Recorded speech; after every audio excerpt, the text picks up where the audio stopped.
Hey guys, thanks for tuning in, chomping at the bit again. Uh, Kyle Edwards, of course. So, this episode, um, there's a report that came out with the NBA, the Players Association. They're starting, I guess, negotiations for their next collective bargaining agreement. And there was a report that came out along with that said Adam Silver and the NBA could be pushing a spending limit instead of the current luxury tax situation, which really got me thinking like, would that work in the NBA? And is it probably good for the NBA? So, talk about that a little bit on this episode. And then by the end of it, you can let me know down in the comment section, of course, whether you think the new system would work or if you think the NBA should just keep up with what they have going right now. So, basically, when I read that, first question was, I guess, how would that work? So, if you don't know, the current NBA, you have your basic salary cap, and then if you go above that, there's a little area in there that you can spend before you hit the luxury tax limit. And then once you go past the luxury tax limit, then you pay out whatever million basically back to the NBA that gets spread out amongst the other teams, basically something like that.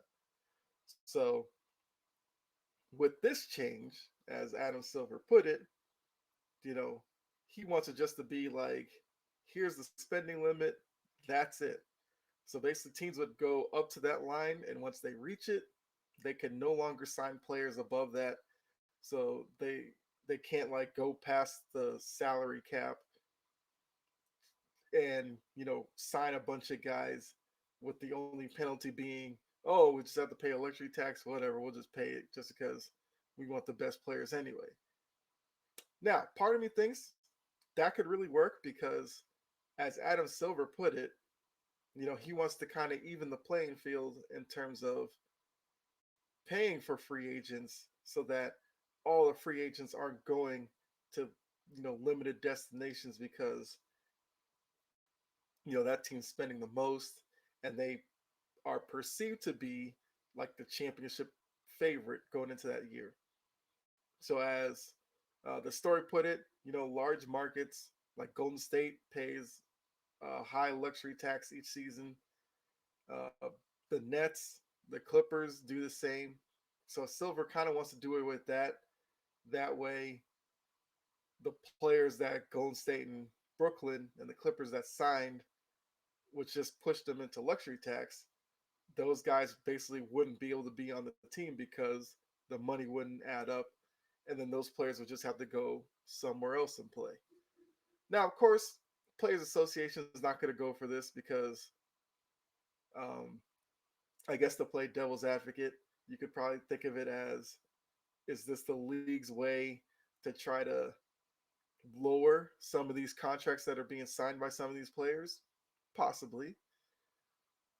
And to be honest with you, I don't think there's anything wrong with that. Some of these guys are getting like top tier superstar money when they're not actually on that level as a player. So this is probably a way for the NBA to control some of that. And um, I mean, I guess for a competitive balance reason, it does make a lot of sense because you know the NBA wants a system where I get the NBA kind of wants to be like the NFL, where teams like Orlando and Sacramento, Detroit, some of these teams have been like perennial bottom cellar dwellers.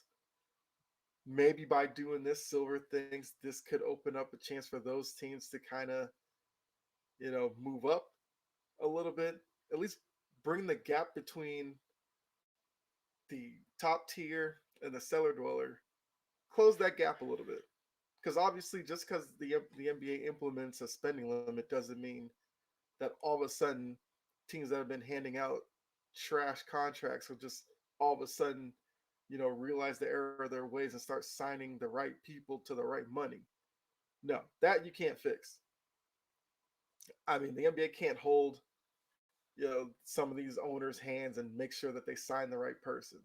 They can't do that. So even with the spending limit, there will still be teams that mismanage the cap or whatever and just consistently stay at the bottom. But now thinking about maybe some of the reasons that you might not like this, I was wondering, would this be a way that maybe aging veterans might get priced out of the league almost? Because I think those are the guys that you see a lot of the times where teams use, mid-level exceptions and all that kind of stuff to go a little bit over the cap and bring in a lower price veteran or something like that. So I wonder how much those guys would get affected by a spending limit. Then again, it probably would just mean that all these veterans can't just I guess band together and jump on one of these teams.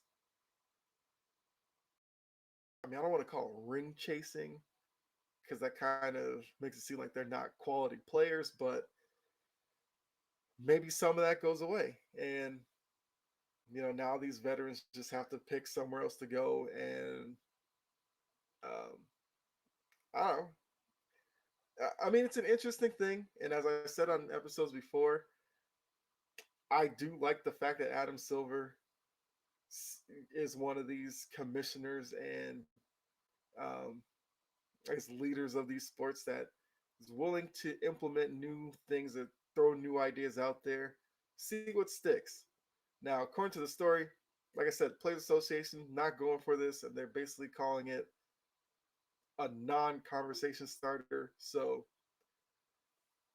if the bargaining agreement is held up in any way, I think we kind of know what the issue will be that holds it up.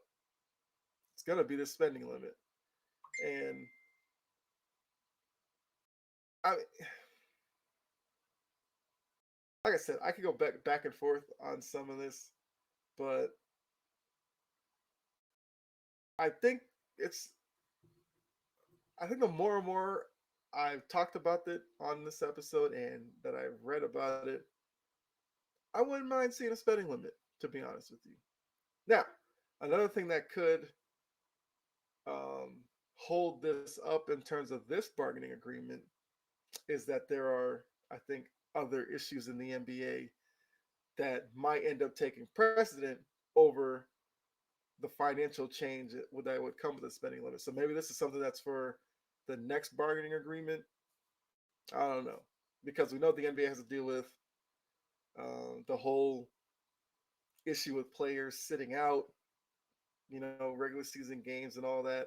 Because we've seen that that's been a problem past couple of years, and the NBA has done stuff to you know uh, try to curb that activity, whether it's not really doing 3 games at 4 nights, limiting back-to-back games, more. I think with a longer All Star break and all that, but it still is something that they're going to try to address. Um, we know the one and done rule is something that's probably going to be, well, I think what they're going to basically get do away with it, and now high school players will be back in the NBA at some point. That's probably something that's with the bargaining agreement for this time. So those two maybe are more pressing than a spending limit. So the spending limit might get pushed to the back burner. But like I said, I wouldn't be mad if they implemented it. I would obviously be interested to see how that would change the financials of these NBA teams and what the actual players may think of it. But yeah, so my question for you guys down in the comments section: would you prefer the spending limit in the NBA over the current luxury tax setup? I think that's a simple question. So let me know which one you like. Uh, if you have your own idea, drop that in the comments as well. and I'll definitely respond back to you. And we throw some ideas around down in the comment section. But yeah. So before get out of here, just to let you know, well, not let you know, remind you, check me out, Sports Empire Network. Uh, I have a show Tuesday night, Thursday night, both nights, 7 p.m. Tuesday night, I do the Big Three podcast with a couple guys on there, and we just talk baseball, football, basketball. Make some predictions and all that. So really good show. Definitely check me out there. Thursday night, I do pregame pigskin, which is basically your Thursday night football appetizer, where we really dive into the Thursday night football matchup and to the key storylines in the NFL, as well as key matchups the upcoming weekend in the NFL. Another great show. Like I said, both shows have been getting some great reviews, so definitely join me over there for those two shows. Check them out. I think you have a really good time. Like I said, they're really good shows. And Friday nights, like 8:15 ish, I'm on JJL Sports Talk Show. With my boy Jordan and Khalil has been on with us a couple of times. We basically do the same kind of talk about baseball, football, basketball, kind of just talk about all kinds of stuff over there. So never know where the conversation will lead. Definitely check that show out as well. Actually, we'll be doing an episode of that probably some point today because we weren't able to do one yesterday. We weren't able to do one Friday night. So, like I said, check me out there. YouTube, Facebook, on the channel JJL Sports Talk Show, and the audio version will be readily available like an hour or so after we finish streaming it. So plenty of places to catch me out, but of course that's after you hit the subscribe button right here, chomping at the bit, because that's where you really get to see me, because this is my show, of course. And yeah, so I think that's it. Um, so appreciate you guys stopping by. Have a great day, great weekend. Enjoy all the sports you can. Um, God bless. And I will catch you. Oh, be safe, of course. Got to be safe. Catch you on the next episode. All right. I'm out. Have a good one.